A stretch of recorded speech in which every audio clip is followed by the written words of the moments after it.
Većina naših iskustava uvjetovala nas je da vidimo jasnu granicu između svijeta te naših misli, naizgled čvrsto zaključenih unutar naše lubanje. No, tijekom 20. stoljeća počela su se pojavljivati istraživanja koja su ukazivala da naše misli i namjere ipak mogu nekako utjecati na fizički svijet. Signal je bio slab, teško uhvatljiv, ali neosporiv. Osim laboratorijskih istraživanja, isprepletanje uma i materije zabilježeno je u mnogim anegdotalnim situacijama, pogotovo tijekom 70. godina 20. stoljeća, kad je na tom području recimo u modi bilo savijanje žlica usmjerenom namjerom. S vremenom je taj fenomen dobio i svoju englesku kraticu, MME, Mind Matter Interaction, odnosno isprepletanje uma i materije. Čini se da misli i usmjerena namjera doista nekako zaobilaze prostorna fizička ograničenja i djeluju trenutno, ali tu je priči tek početak. A on se uvijek nalazi ovdje, na rubu znanosti.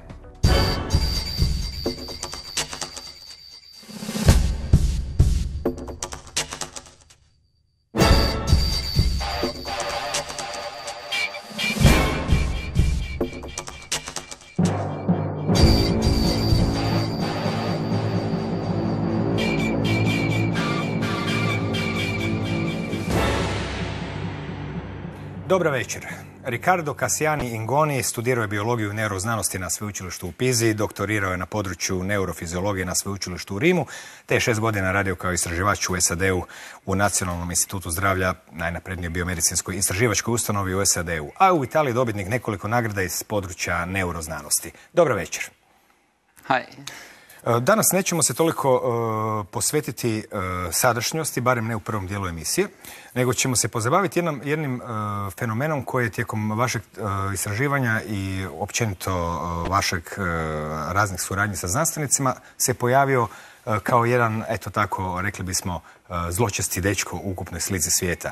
A ponekad ga zovu utjecaj uma na materiju, ili na engleskom Mind Matter Interaction. Pa prije nego što uopće počnemo se baviti tom temom, ispričajte nam ponešto kako vam je takva tema i ta područje uopće, kako je došlo u vaš život i kada se to dogodilo, u kojem kontekstu, čime ste se zapravo bavili, da ste kroz, eto, neuroznanosti i neurofiziologiju na kraju se susreli i sa tim fenomenima utjecaja nekakvih usmjerene namjere. Well, in my career as a scientist, you study a lot of papers and articles, and you always come across the idea that it's decades that people are studying mind-matter interaction, and they do it in the mainstream way, like with all the necessary resources and controls, and the data are always really positive. So although we do not understand how this happened, as a scientist you gotta accept that something is happening in that field. Mm-hmm. And I came across it many times during my studies, and also in a sense reading books, reading other people's articles, but also knowing people who were directly doing research in that field, and they were really serious scientists. Mm-hmm. So. U kojoj mjeri takve spoznaje i eksperimenti nalaze svoj put do šire publike? Čini se da su nekako ovako uvijek gurnuti u nekakve knjige anegdotalne, kao knjige o čudnovatostima, mada su iza takvih istraživanja desetljeća raznih eksperimenata od Sovjetskog saveza do Amerike, danas i Europe i drugdje. Kakav je, kako bi se reklo, tretman tog malog dijela otkrića na koji svako malo netko naiđe kada se bavi neuroznanošću? Well, since it somehow connects to what humankind always had as ideas about almost like magic, it doesn't come across really well in the mainstream science. However, the people who are studying it, they are real mainstream scientists, so they are being seen with some skepticism. But whenever you do research in a certain way, the same way you believe in your mainstream research, you gotta accept that there is some phenomena going on which are well researched. And so yes, they do come across in books and documentaries, but first of all in scientific articles, and that's something we need to make sure we are reading about, and it's something that we must take into consideration in our daily life. Što je to zapravo utjecaj uma na materiju? Svi imaju neku ideju o tome, postoji čak i kratica, poznata je, danas dominira engleski na internetu, pa je kratica MMI, odnosno imamo i mind-matter interaction za one koje to zanima upravo to područje. Što nju zapravo karakterizira? Što je to u stvari? Kako bi se opisao baš taj specifični fenomen koji je dobio, eto, takav naziv?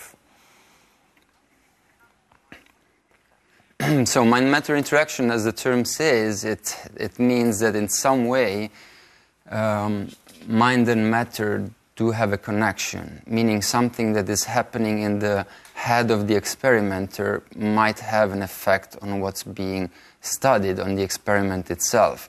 It's a bit the observer effect. When you focus your attention and your intention on something, that changes. And the idea is that human mind, human intention, and so thought or emotion do have an effect on the physical, immaterial reality that could be light beam or a particle, an atom, this table.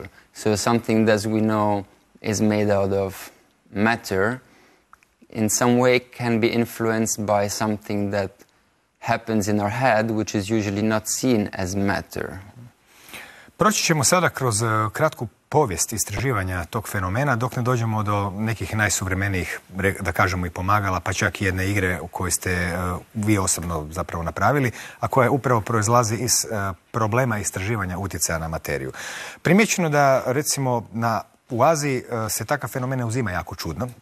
To se svako može potvrditi ko razgovara s Indijcima, Kinezima, i azijske borilačke vještine su često puta imale neke elemente toga. Koje elemente i može li se govoriti o utjecaju uma na materiju koji postoji negdje unutar tih borilačkih vještina, pa naravno tamo nije u prvom planu, ali ipak kod velikih majstora se događaju i takve stvari? Absolutely. So in Eastern philosophies and practices like Qigong and Kung Fu, one can imagine, one has the idea from what we are exposed to. The idea is that you train your body or become strong, but the idea behind all of that is really that in some way, by being in a good shape physically, you have a mental state which is then really focused and quiet and can become almost like a sharp knife in its effects as well. So when you are training or when you are having a fight, in some way your mind and your focus will affect the opponent's strength and your opponent's abilities to fight you. So in some ways, your mind is an integral factor in making sure that you're stronger than your opponent. And so the whole training is really in some way physical, but that physical training is just there so that in the end your mind is in a certain state. And so in some ways you do find that there is an effect that then that focused mind has on the reality that the person experiences. Upravo su majstori Qigonga i sudjelovali u mnogim eksperimentima kojima se pokušavao nekako uhvatiti taj signal tihi, taj utjecaj na daljinu, pa su tu bili razni eksperimenti i na biljke i na vodu i slično, a naravno Qigong majstori su očito bili dobro pripremljeni za takve eksperimente. Cijela zapravo priča o utjecaju uma na materiju je se pojavila negdje 60-ih, 70-ih i dobila jedan naziv, zvala se parapsihologija. Zapravo se već i prije tako zvala, što je baš ne opisuje točno. No ipak te 60. i 70. imali su neke svoje, reći ćemo, zvijezde kada pričamo o telekinezi, psihokinezi. U Sovjetskom savezu to je bila poznata domaćica Nina Kulagina, koju su desetljećima istraživali kako miče sitne predmete, naravno uz veliki utrošak energije, znoja i slično. To je nju vrlo iscrpljivalo. No, imala je ona i svoje pandane na zapadu. Izraelca Urija Gelera, za kojeg su nekad svi znali. Ali ispričat ćemo ponešto o njemu, jer današnje generacije su naravno zaboravile tu zvijezdu 70-ih u savijanju žlica. Naravno i drugi ljudi, Matthew Manning i neki manje poznati ljudi, su također tih dana zapravo savijali žlice. Na nekim konferencijama se to istraživalo, hrpe savijenih žlica. Kako je to bilo vrijeme? Što su 70. donijele po pitanju tog istraživanja utjecaja na materiju? Što su uopće pokazale ljudima? Yes, in a sense, when we think of mind-matter interactions, most people come to think about people bending spoons, and so there is like the idea that there are some very gifted individuals that has been experimented and reported and validated that some people seem to have these extraordinary abilities. On the other hand, it's also to understand that all the experiments being done usually take people who are ordinary and they go into studying how you can affect cells, biological systems in a dish, or how you can affect plant life. So in some ways there have been many experiments since more than 50 years showing that that we have an interaction with these systems, and that they have demonstrated, like human being able to affect how well a cell is growing, or they put maybe monks around cancer cells and they discovered that their healing intention can actually have an effect on the biological system. They have made experiments showing how the human mind can influence how light behaves, how circuits that carry laser beams, that they in some way are influenced by the conscious effort and by the focused attention of the person. And yes, there are gifted individuals, but you can see that even anyone has to some sort an ability, and the interesting thing is that you can train it. And so all these experiments have been there to favor other newer experiments nowadays that always go looking for the same effect, but with always more technology and better results, to the point that it's undisputable that this phenomena happen. A vratimo se na trenutak u 70. Dakle, upravo do dotičnog savijanja žlica, koje se zbivalo i na televiziji, nekad se mora reći uspješno, nekad i neuspješno, znači nisu ljudi uvijek mogli proizvesti taj efekt. Spominjali su se i tulumi sa savijanjima žlica. Kako su uopće znanstvenici tog vremena pristupali ljudima poput Urija Gelana, Meki Meniga? Kako su ih istraživali? Što su uopće oni vidjeli, ljudi poput Andrije Puharića i drugi? Well, that they were always frauding the system in some way. So when it comes to psychokinesis, it's always experiments of some individuals and having videos of it and showing that they can actually move things around, whether it's a spoon bending or whether it's just affecting with the mind the needle of a compass, or whether it's somehow mind-matter interaction is also the idea that I can hide an object in several different boxes and the person will know exactly in which box it is. And it's not a guessing, but it's because in some way their mind has a connection to that object.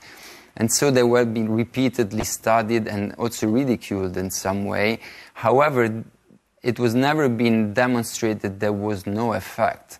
So in terms of statistical terms, which for science is the law, there has always been some reproducible effect that needs to be considered. And probably that's why it never really died, the research on mind-matter interaction, despite the skepticism that the general scientific community has had on them. Je li točno da su se u ta vremena događali ti tulumi sa savijanjem žlica i čak su u nekim knjigama može pročitati kako su djeca gledajući na televiziji savijanje žlica često puta sami savijali žlice ne znajući da to nije moguće. To su priče koje do nas stižu kroz knjige i tako. Je li to doista bilo tako prema onim svim stvarima koje ste saznali družeći se sa starim kolegama? Absolutely, and there seems to be, this is usually the things that have brought many scientists that would not believe in this kind of things to actually start researching this matter. As you said, maybe people finding that they had the ability in the moment that they were not, their mind was somehow altered, so it's as if they had the access to a different state of mind, that suddenly they realized that they had something that they didn't think that it was possible for them to do. So in some ways that I've heard it many times with my colleagues, these phenomena being the thing that actually changed their life from just doing very mainstream science to getting interested and involved in a very professional way into these kind of phenomena. And my spoon-bending parties, it's in a way a joke term to say that yes, it seems like science finds that some people are exquisitely able to do that, but if you get many people together that are not that special, in some way they can also altogether have such an effect. And so, in a sense, a party, because you need many people, you need to be in a state of excitement, like fun, almost making fun of what you're doing, but then actually the spoons are bending. And I've seen that happening. So. Kao što kaže stara pjesma, kad se mnogo malih složi, tad se snaga stoput množi. Kada su ljudi pokušali na drugačiji način pristupiti psihokinezi, s obzirom da su vidjeli da je teško sad baš očekivati puno ljudi da će pomicati predmete ili savijati žlice, okrenuli su se nečem što se nazvalo mikropsihokineza.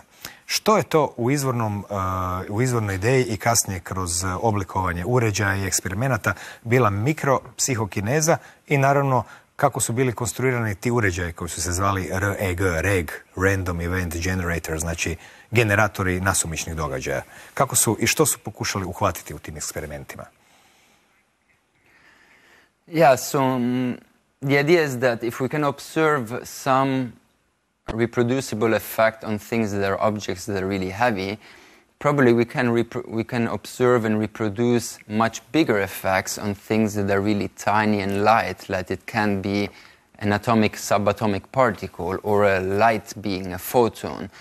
So people have started experimenting a lot with the idea that people, by focusing their intention on certain circuits and certain laser beams, they could actually influence the path that the photon would take in a maze, or they would influence the decay of an atom. So always some process that is considered to be random and defined by chaos, doesn't have a structure, a pre-made structure in which it would happen, they would put people to focus on actually giving this process a structure, structuring them by focusing their intention to a certain outcome. And so a lot of these REGs experiments and microkinesis always has to do with interacting with something that is at the limit between material and immaterial, like a light wave, to make sure that we are in a better place to actually see a big effect.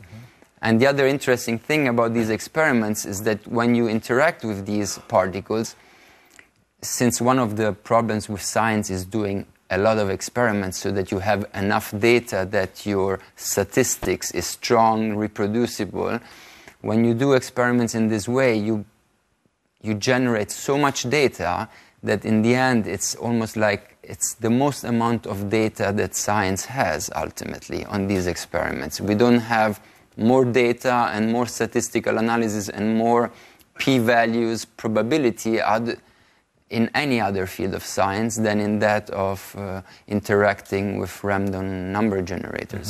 To je u stvari dobra strana tog otpora što osnažuje istraživače da pokušaju što jače dokazati efekt za koji nitko ne vjeruje da postoji. Dok neki drugi efekt koji se očekuje da postoji, naravno kao što ste rekli po logici slijedi, zahtijeva vrlo malo dokaza i svi će reći pa da, očekivali smo, oni sad tu. Ti regovi su najčešće bili konstruirani tako da zapravo osoba mora izabirati između recimo kauboja i indijanaca, crnih i bijelih loptica. Znači imali su nekakvo, rekao bih, oživotvorenje da čovjek se može na nešto usredotočiti. Malo je teško usredotočiti se na samu zraku svjetlosti, ali su sustavi bili tako povezani da su u stvari to reflektirali. U kojoj mjeri su ljudi bili sposobni taj stohastički, znači princip, taj bijeli šum, ajmo ga reći, 50% jedan statistički zbir mnogo slučajnih događaja, mijenjati? U kojem postotku? Dakle, ako je trebalo recimo utjecati na više crvenih ili bijelih loptica, izvan 50% omjera u kojem oni padaju. Da li se dolazilo do 40% prema 60, 55 prema 55 ili koji je opseg tog fenomena bio uhvaćen kroz taj mikro PK istraživanja? Yes, so the one thing we need to consider first is that what are we really looking at. So in a sense, many of these experiments have been done with double slit lasers. So what they're actually changing is they're changing the way, the nature, the quality at which two lasers interact, or the way photons, what shape of impact of design they create on a screen, for example. So what you see is actually that what changes are interference patterns. If they focus on it, then the interference pattern is more focused, and if they don't focus, then it's more like a chaotic shape.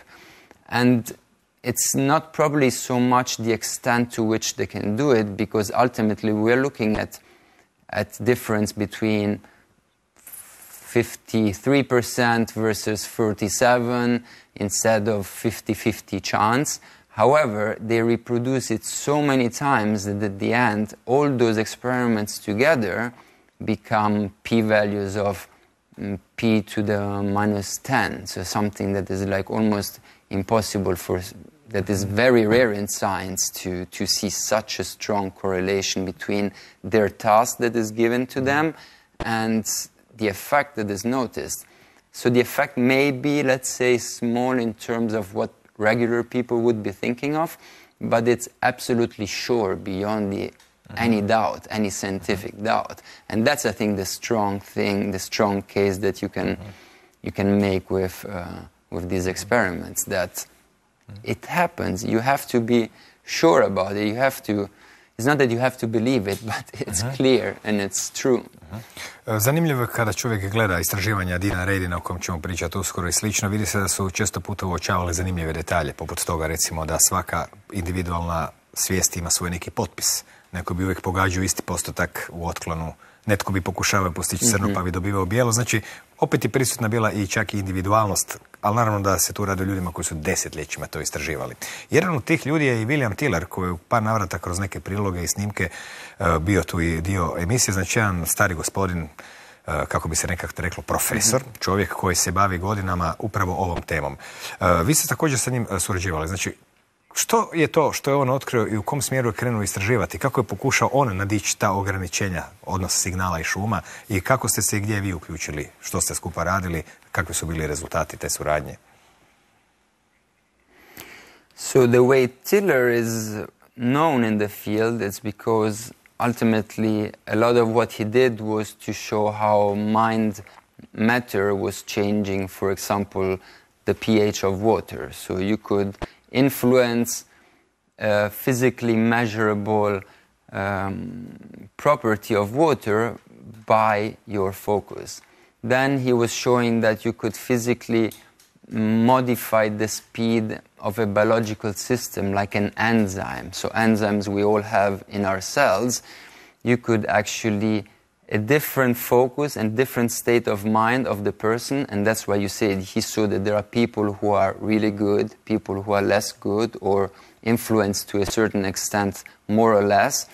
They could speed up the speed of a biological system of an enzyme, for example, to the point that he showed that you can take a larvae of multicellular organism like the fruit fly, Drosophila, and you could actually increase by a little bit, by almost a day, the speed at which these little animals would develop to an adult state. So in some way, there was a clear interaction between you and the biological system, and that is obviously a support and big support for anything that is the field of healing yourself or healing other people, the idea that the quality of your intention will change what's happening to you in your physicality. Ja bih rekao da William Tiller napravio u stvari još nešto. Mi uvijek povezujemo čovjeka koji nešto radi u trenutku dok radi, neka namjera se tu zbiva. Međutim, odvajanje odašiljatelja namjere i namjere je bio sasvim jedan zanimljiv eksperiment koji u stvari pokazao da neka namjera može živjeti sama za sebe i nešto raditi. To sad zvuči malo čudno, ali kako je to zapravo bilo? O čemu se tu u stvari radi, o kojem principu? He proved that in some way he created what he called IIDs, that are little electrical devices that are imprinted with intention. So he showed that he could take one of his little circuits, one of his little devices he developed, he could have people around it imprint their intention in this device, and then he would bring the device to a different location, let's say, and and put the device next to the water, the glass of water, and he would see that if the intention was to raise the pH of water, over some hours or some days the pH of water of that glass would actually really raise. If it was about, and it was very specific, if it was about reducing the pH would really be reducing. So in a sense he divided in time and space this quality. So he showed that you don't have to be necessarily present in that moment of time and in that place, but you can still find a way that your intention will affect in another place of space and time. And so as if it could be recorded and broadcasted in a different environment. And that was really, really interesting. Koja je bila narav vaše suradnje? U čemu ste surađivali? Well, one of my focus had always been, since a teenager, coming in contact with people who had some ability in healing the body. So let's call them energetic healers, or just people who could maybe look at me and find out where I had the pain without touching me or without knowing about me, and then maybe doing something really quick and helping me heal that pain, whereas medicine had not been effective. And so my interest had always been with how much biological systems and the body can be influenced by healing intention. And so part of the research we did, the studies we did together with other experimenters like Leslie Feinberg, were about how human intention, the therapist's intention, can get a bone to start healing again. For example, the bone in the jaw, in the tooth, or somewhere else in the body that has been sick for many years, how the quality of the intention of the person can get that healing process to start again. And so we published a paper showing that almost 80, if I remember right, about 70% of these lesions that for years had been stuck, they wouldn't heal anymore. And we used very sensitive medical devices to show that they were not progressing. After a number of sessions, usually in the order of 5 to 6 months, you could get complete resolution of some problems that dentistry, so surgery, didn't have a good result with healing. Kako su izgledali ti sessioni? The sessions look really like me and you being in front of each other, and the practitioner focusing on establishing like a relationship between their mind and your biology, and mentally asking questions in order almost to navigate through your system and understand at which level the healing process has got stuck. So they actually are people who have a very strong background in medicine and biology.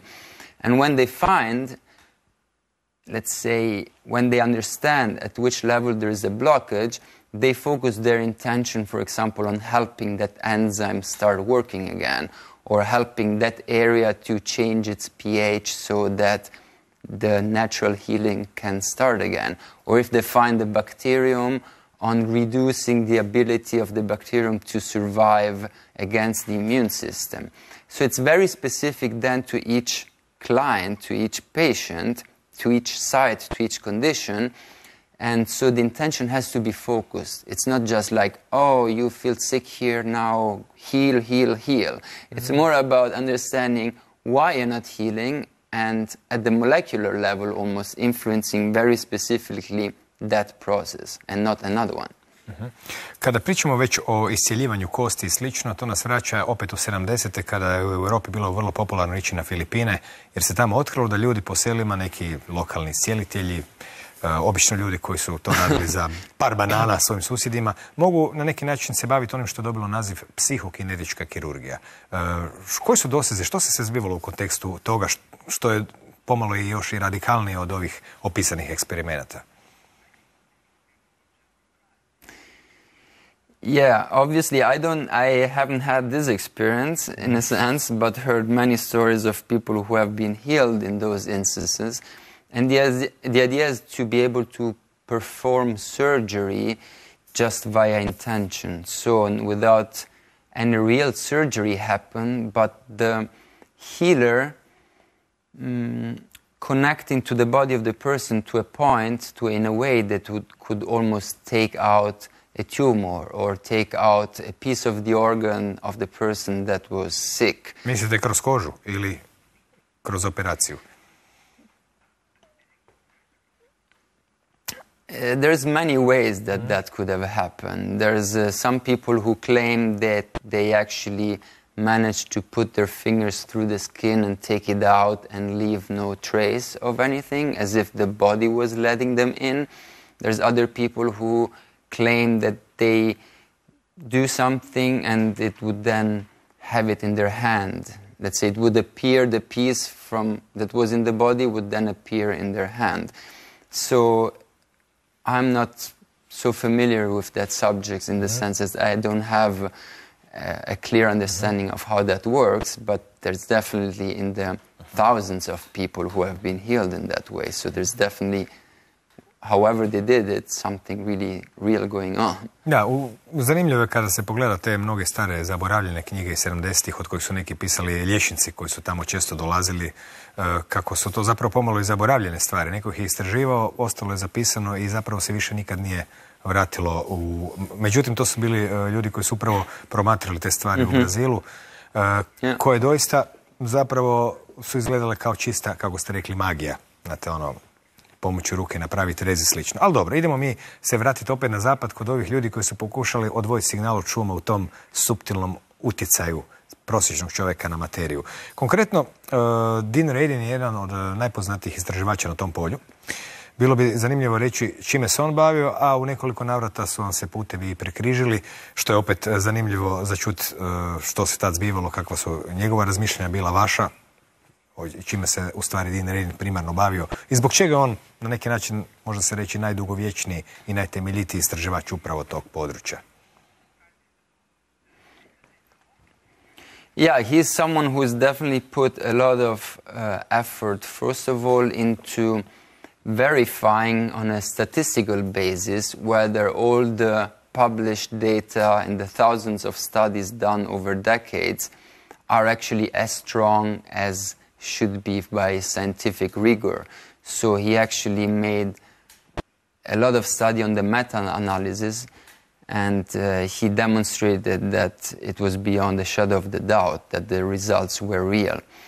And he had a lot of influence also in studying what would be the ways by the physical, the mechanism by which these things happen. For example, if I can influence your state of being the moment I focus on you. So for example, he was showing that if I focus with good intention on someone away from me, remote, maybe in the other room compared to me, if I'm looking at this target person physiological data, I would actually see that they were relaxing while I was having a good intention, or they were getting stressed while I was getting stressed about them.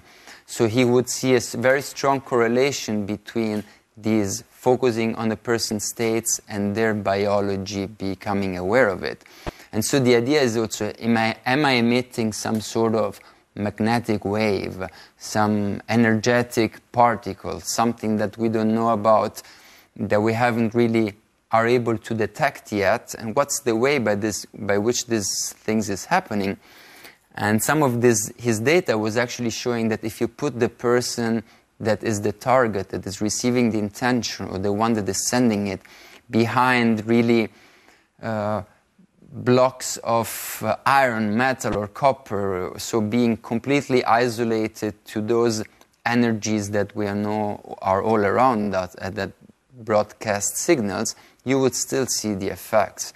And so it definitely, he's tried or given a lot of concrete examples and study to show that we really have yet to find the way, the mechanism, it's not probably an electromagnetic phenomenon, the one that we are looking at. It must be something more profound. Jedan od prvih i značajnih, zaista vidljivih učinaka utjecaja stanja ideja i svijesti na tvar i na materiju je zapravo poznati učinak placebo. No, kod placeba se može naći biološki put kojim se neuron pretvara u protein i tako dalje. Ipak je zanimljivo da je to jedan vrlo čvrsti dokaz, s obzirom da se i koristi za testiranje lijekova, da doista ako ništa drugo, oblikuje vlastitu materiju svog tijela. Je li te istraživače zapravo placebo jako zanimao ili su oni pokušavali uhvatiti još nešto više? Are the researchers interested? There is a big deal of interest, and we cannot take out placebo effect out of any effect. So there's always a part of placebo effect. Even if you're studying a pharmaceutical drug, so you're giving the person a physical compound that will affect them in a certain way, we always have to measure how that compound affects the body and verify how much only the thought of being healed affects the body, and we subtract those two things.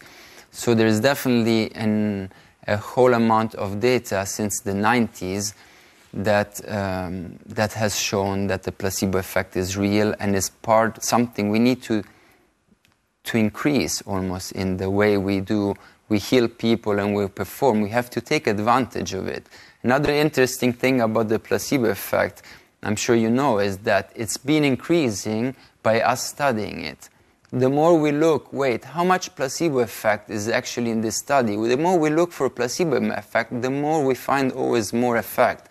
As if, again, our focus on it is making it always stronger and realer and increasing its focus. And that, for science, tells us that it's something we should really, really, really keep studying that way and using, and making sure that we are aware that a lot of our healing comes from how our belief system and how much power we put into that intention.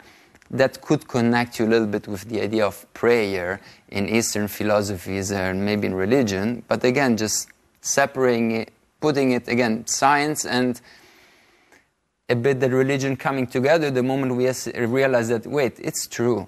If we want to heal, there is a better, stronger effect of a pharmaceutical drug working on us, for example. So, istraživanje svijesti se ni najmanje ne zadržava na tom učinku na udaljene biološke sustave i slično, s obzirom da na neki način je ustanovljeno da svijest i vrijeme imaju jedan vrlo specifičan odnos. Mogli bi se reći čak falsifikatorski.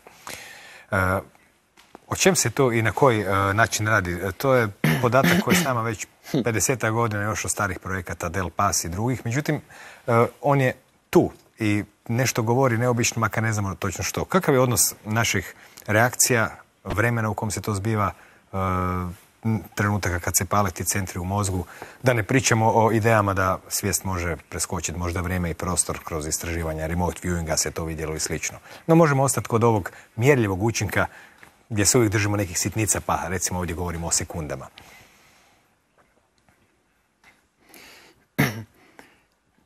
Yes, so there is definitely, as I said, already Tiller showed that you can have an influence that is different in time compared to when you applied that specific intention. But a lot of experiments show that somehow you're affected right now by things that are going to happen. So they haven't happened yet, but still in some way in your physiology I can see a trace of it about to happen.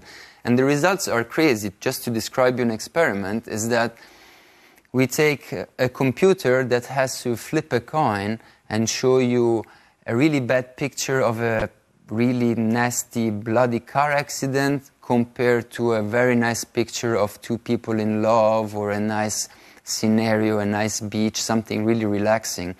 And we define, we say the computer will flip the coin in this very short interval, 5 seconds from now.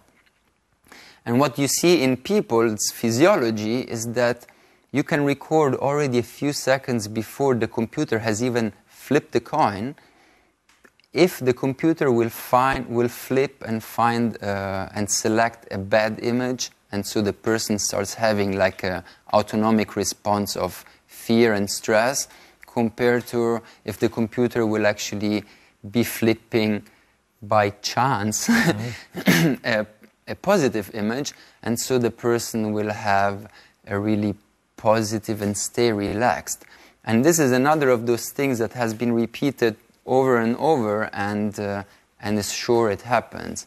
And that's a bit the difference between ordinary life and research, because in ordinary life, people have experiences of these things happening and having a precognition of it days or months in advance sometimes, or even longer. In research, it's hard to reproduce, to design research experiments that would be looking that far. So we have to shrink the time into a few seconds, a few minutes, but we do see that effect. And so there goes the paradox really about how much that is influencing us is the present, or how much when we are influenced, it's already a precognition of what's around to happen in our environment. And that's really mind-boggling. Što po vašem mišljenju, kada smo sad prešli neke osnovne točke ove teme, što po vašem mišljenju taj mind-matter interaction, utjecaj uma na materiju, zapravo govori o svijetu? O kakvoj bi se vezi radilo, s obzirom da neka veza se tu uspostavlja između nekog ili nekog i nečeg? Što to zapravo govori, ili kako nam oslikava nekakvu sliku stvarnosti u kojoj bi takvi fenomeni bili u stvari prihvatljivi, objašnjeni? Kako vi vidite mehanizam kojim se zbivaju ovi učinci? Možda, kako se kaže, ono, wild guess.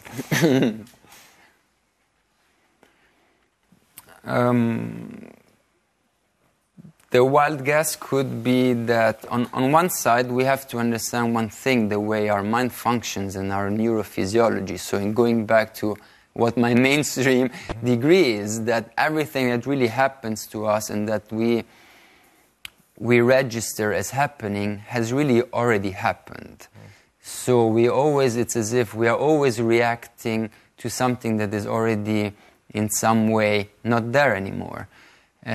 And in some way, so we're also reacting to things that the moment science shows that we're also reacting to things that are about to happen, it kind of tells us that in some way we shouldn't take ourselves that serious, and that a lot about this having free will and being afraid of taking certain decisions and putting all our mental effort into deciding and planning and making sure that things don't go the way we don't want them to go is a lot of just wasted time in our mind. And a lot of the mental focus of a human being should be about just staying happy and present in the moment with a kind of trust that if you need to be afraid about something, you'll be afraid in the right moment when it's about to happen. Što mislite, koji je kanal kojim se uspostavlja veza između udaljene pljuvačke i njegovog vlasnika? Pasa i vlasnika čiji psi znaju da oni idu kući. Ili tisuće drugih utjecaja, a također možemo pričati i konkretnom utjecaju uma, poput Nine Kulagine koja je demonstrirala usporavanje srca, žabljih i mnogi drugi ljudi. Koji bi to bio kanal, ako uopće je kanal prava riječ? Možda je to tek jedna još pogrešna pretpostavka.